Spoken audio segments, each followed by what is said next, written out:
Voici les hôtels de luxe les plus mythiques au monde. Le Cap Edenrock. Alors c'est simple, la Côte d'Azur est devenue mythique grâce à cet hôtel. Il y a peu de chambres, c'est le luxe qu'on aime. Faut vraiment s'y prendre à l'avance pour réserver. Après, si t'actives bien ton service de conciergerie personnelle, tu peux trouver au dernier moment. Dans la vie, quand tu demandes poliment, tout finit par arriver. Ensuite, la Mamounia à Marrakech. Moi, c'est le seul endroit au monde où je peux vraiment me reposer. Il y a l'ancien jardin royal qui est dans l'hôtel. Donc dès l'entrée, tu comprends que t'es pas censé être là. Et c'est exactement pour ça que c'est agréable. Après, si ton objectif est vraiment de croiser la famille de Mohamed VI, le Coste à Paris suffit largement, elles y sont tout le temps. Ensuite, le Four Seasons, Georges V, j'adore. Ah, quand tu vas dans un pays, à chaque fois que tu voyages, tu comprends rien aux hôtels.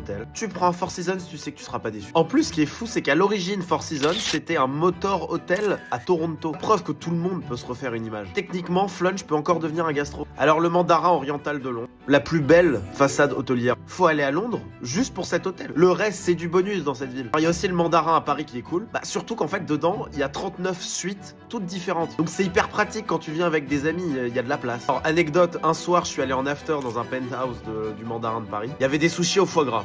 C'est pour ça que je préfère le Mandarin de Londres. Je m'en suis pas remis. Et alors le Marina Bay Sands, l'hôtel mythique de Singapour. Le rêve absolu de tout enfant de nuit. C'est l'hôtel le plus photographié au monde. Alors Singapour, oui, c'est loin, très loin, mais parfois l'empreinte carbone est compensée par le bonheur de l'enfant intérieur.